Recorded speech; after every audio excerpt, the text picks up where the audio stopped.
3. 3 years and 4 months after the last battle. Friday. Elizabeth was so happy he had invited her out when she had only texted on a whim. They had been good friends once. It was the only thing saving her from a blue day.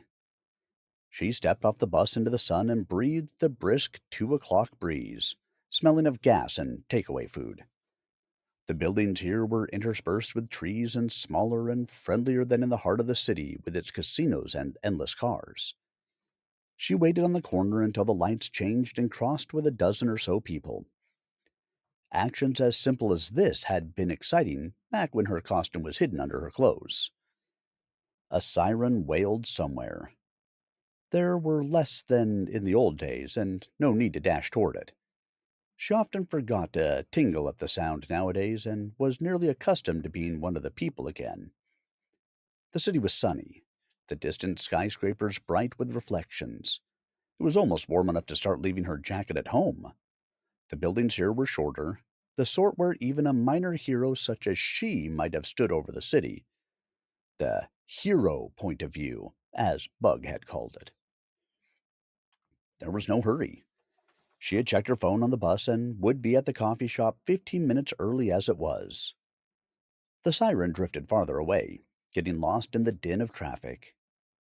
Once upon a time, wearing a modest outfit to hide her costume, she had missed a date because of a siren. Who would miss that aspect of life? Or dealing with the worst kind of people regularly? She shook herself. She did not want to think of them. Elizabeth had come across art of herself once on social media.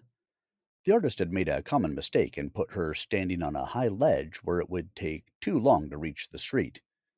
She was not blessed with the power of flight. He had also rendered her far too curvy and toned. It was not as though there were no photographs accurate enough for him to use as reference. He had made her into a comic character, a goddess in tights, and his picture probably got more likes because of it. But it was fine. People have fantasies.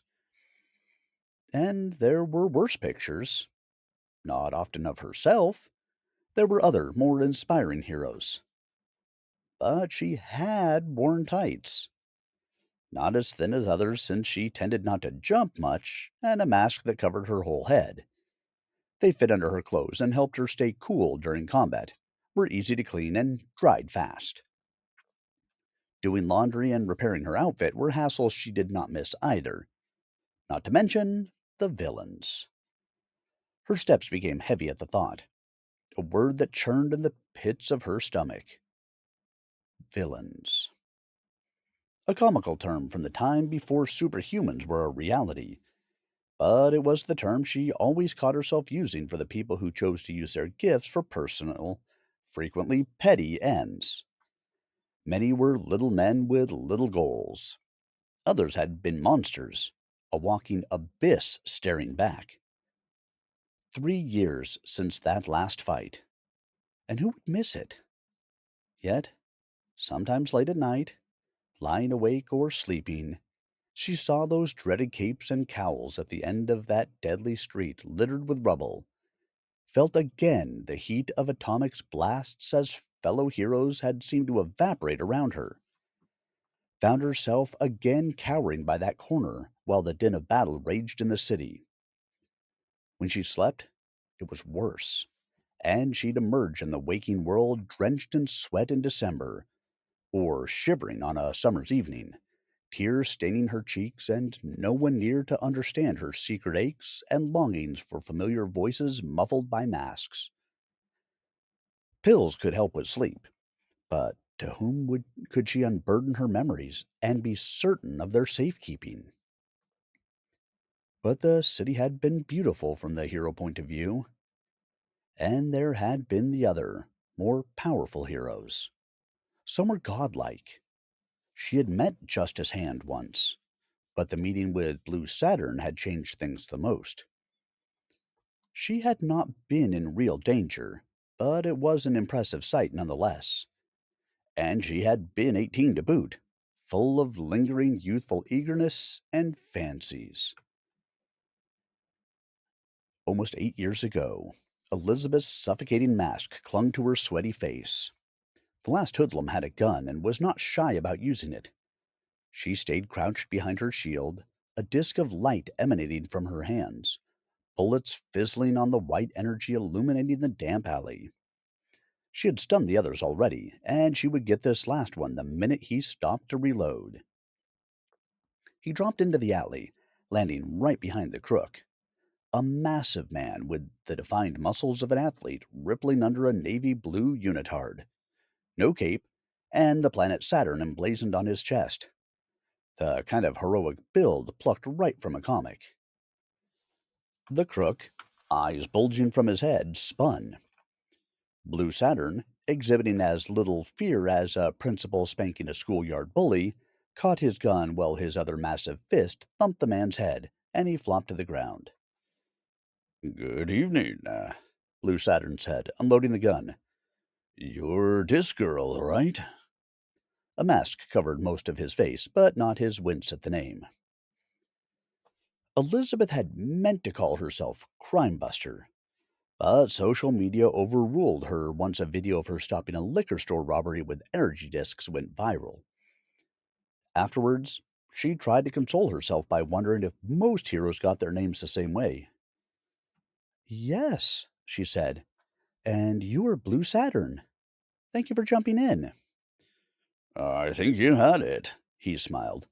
"I wanted to speak with you. After we have a little chat with the police, of course," he added with a smile at the sound of the approaching siren. Her cheeks were hot under the mask. Blue Saturn wanted to talk with her? She fought to keep her voice steady. Yes, of course. I just need to." Tingling with embarrassment, she got her coat from where she'd tossed it behind some trash cans and folded it shyly to her body. "I use it to cover my costume and just take off my mask until I need it," she explained. He nodded, and even seemed impressed. "Clever." The police were polite, in hindsight perhaps intimidated by the blue-clad hero whose strength ranked among the top superhumans. In any case, police never spoke to her with such deferral. Blue Saturn drew most of the questions, answering them politely and at leisure, his account being as brief as his participation. The police turned to her only afterwards. "So, you were the first on the scene?" "Yes," she answered, her voice steadier than when she faced officers alone. "They were skulking in the alley, so I asked them what they were up to, and they must have panicked and attacked me. The last one had a gun, and I was staying behind my shield when he," she indicated Blue Saturn, "showed up." The cop was still nodding and writing in his notepad when Blue Saturn said, "So, is that everything?" The officer considered a moment and said they were free to go. When Elizabeth encountered police, questioning lasted anywhere from 15 to 30 minutes, and twice she waited an hour before they told her she could go. Both times, the worry of being arrested clung to her shoulders until a few streets were between her and the police. But here was Blue Saturn acting as the authority of the situation. Blue Saturn waited until they rounded a corner before speaking. "Let's have a talk. There's a good spot nearby where we shouldn't be disturbed." "Of course. Lead the way." Blue Saturn set a quick pace through the alleys and by streets without pausing for breath, while she struggled to keep up with his long strides. Eventually, he stopped under the metal balcony of a fire escape, jumped 8 feet to it with ease, grabbed the ladder, and brought it down for her with a clatter. The cold of the iron seeped through her glove. "See you at the top," he said, and before she could ask what he meant, he tensed and vanished. It took her a second to understand he had simply leaped to the roof. She swallowed and climbed after him along the endless stairways and metal cages of the fire escape. The roof featured the usual assortment of air vents, and Blue Saturn was leaning against the small elevator house with his big arms folded. "I use this building a lot," he said. "It's good for watching the streets, and I can safely jump down." The night's exertions had caught up to her, and she was panting after the climb. Just a second, she said, sinking to the roof and resting against the parapet. So, he said, your only powers are those energy blasts? He sounded disappointment, which rankled a bit. Well, I don't have super endurance or something, if that's what you mean. I'm sorry, he said. I got ahead of myself. It's not important. After a few more breaths, she was ready to talk.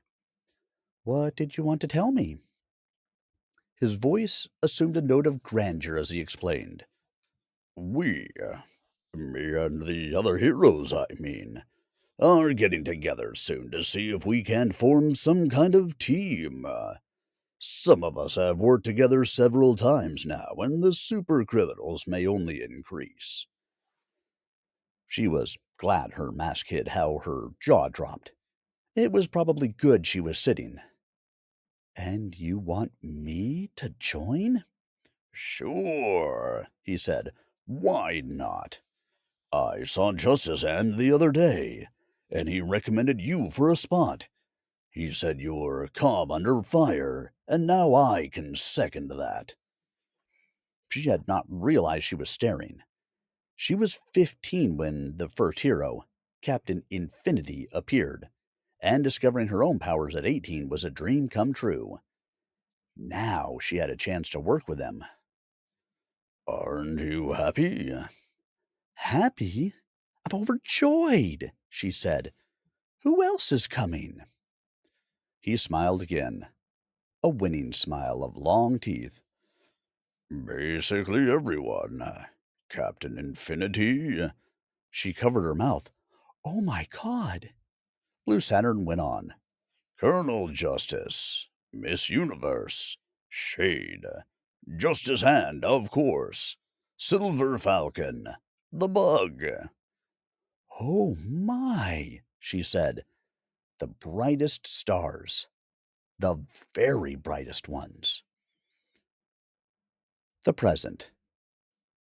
His offer had erased how irritable his superior attitude had been, and time had worn down her willingness to remember that aspect of Blue Saturn. Nostalgia usually fades under examination.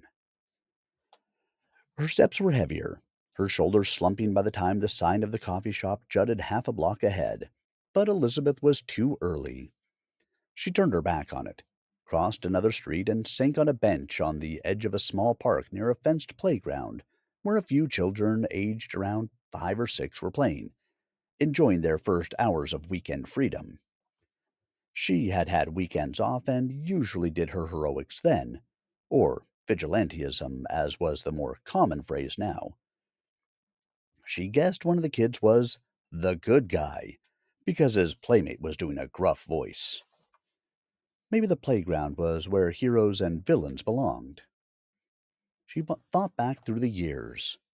She'd stayed on the roof almost 40 minutes with Blue Saturn. The time of the meeting had not been established, and they agreed to meet on the same roof the next week, since sharing personal information was too great a risk.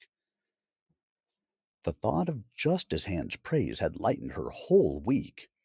The new horizon as thrilling as a child's anticipation leading up to a birthday, and, when it finally came, meeting the other heroes was beyond exciting.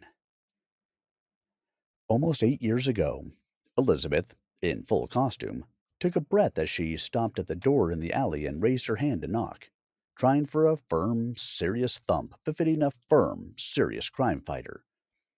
The result was maybe too firm. Password, said a voice from the other side. She leaned in to whisper, Justice is not blind. Her heart skipped a beat as the bolt clicked. At the time, she did not think about how dingy the room was, how different from the Golden Towers or fashionably gloomy caves where heroes meet in fiction.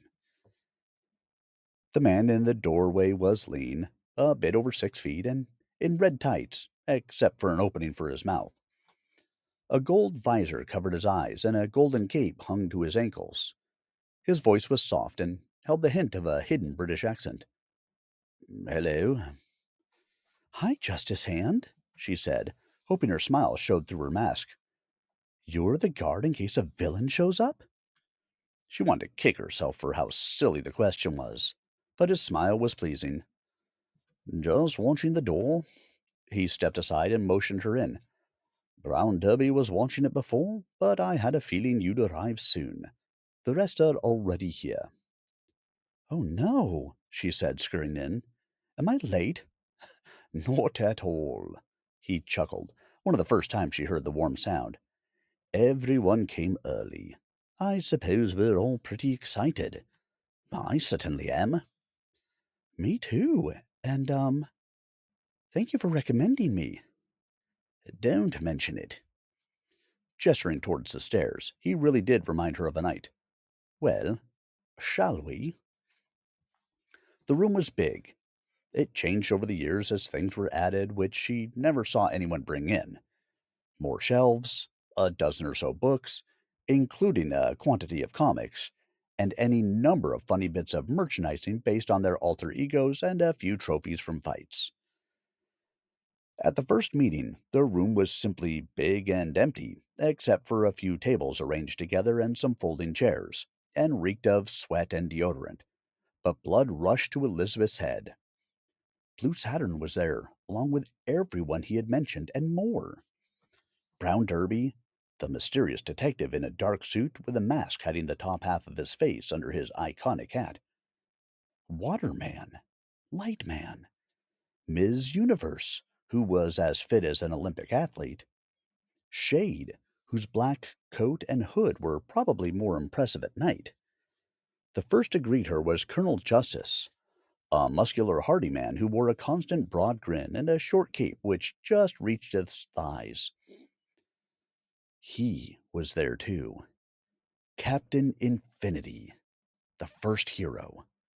A big man in white tights with a gray cape, a black infinity symbol on his chest, and his mask, revealing a strong jaw and twinkling eyes. He spoke surprisingly little while leaning back with the casual demeanor of a friendly neighbor at a barbecue. Lightman was a luminous stick figure, and Silver Falcon a shining suit of armor, and Elizabeth was careful not to gawk. They were all so large and imposing. She was judging stars in a night sky too distant for real comparison or comprehension.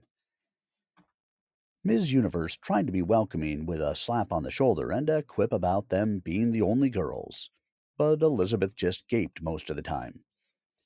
Bug cracked a few jokes. Justice Hand gave her reassuring glances.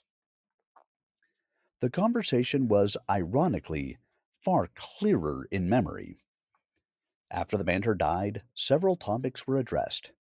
Blue Saturn, Ms. Universe, Captain Infinity, Brown Derby, Silver Falcon, Lightman, and Shade did most of the talking. First, taking care to keep identities secret, they exchanged stories about powers and their origin, but everyone claimed to be as ignorant as her, and the topic soon shifted to discussions of how to organize patrols and teams and such. Blue Saturn had the most ideas, and Elizabeth supposed he may have been in the army from how he spoke. Most of it was not productive, but very exciting. Bug, in particular, when he did speak, sounded enthusiastic about everything. He was likely the youngest man among them. In hindsight, the meeting ended with little to nothing settled. They were a team without so much as a name, and yet Elizabeth thought much had been accomplished, and Silver Falcon distributed silver phones, specially made, untraceable ones to contact each other in times of need. He had said times of need, and it only sounded silly months, years later. The present.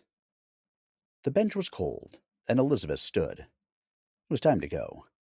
She still carried her silver phone. No one called, and she never called anyone. But she had it. Truth be told, they'd almost never called her. The sign over the coffee shop read The Tavern, but it was a usual sort of modern building with brown furniture and tall windows. She paused and peered in. It was not too crowded, just enough to be anonymous. She also saw her reflection. 27, with black hair, and dieting kept her weight down. Her reflection was not alone, but none of the others scurrying by kept such secrets. They were civilians in the war she was a veteran of. What would they say if they knew? Would they draw back in fear? Call the police? Even if one of the others were among them, she would not know. A mask disguises identity twice. First when you put it on, then when you take it off. She caught a young man regarding her back as he passed. Sometimes her arms ached from emptiness, as did her heart from the weight of her secrets. Elizabeth straightened. Such thoughts. The hero business makes you old before your time. She had promised herself to fight these blue moods and tried to recapture her positivity from earlier. She was here to meet Roy, after all. She went in and glanced around the room, smelling of coffee and sugar as she took a place behind three other customers. She spotted a few empty chairs, but unfortunately the scattering of people had left no empty tables. If she took a stool at the window, someone might leave before he came, or she could invite him back out to the park, and they would get coffee to go.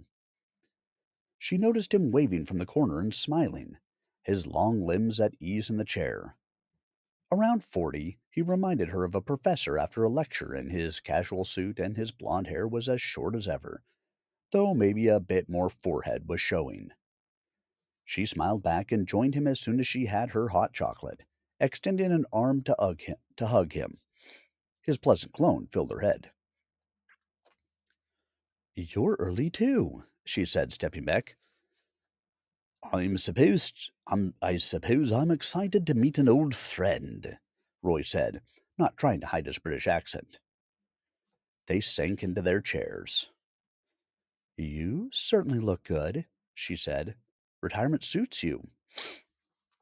He chuckled as warmly as he used to. "Thank you. I've just transferred to a new school to commute a bit less." "Oh, really? Planning to finally take the time for the book?" "I think so. And I'll be in town most days now. Mostly I just want more time. And prices are down." She listened with a smile. Keeping a secret identity was important once, but having a friend was better. He had obviously used his time well.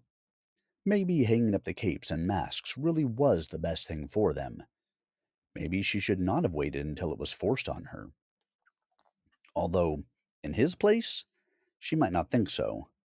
Their circumstances of retirement were not comparable. "Well," she said, "they're lucky to get you." "Thank you. And what about you? Same old job?" "Yes," she drawled.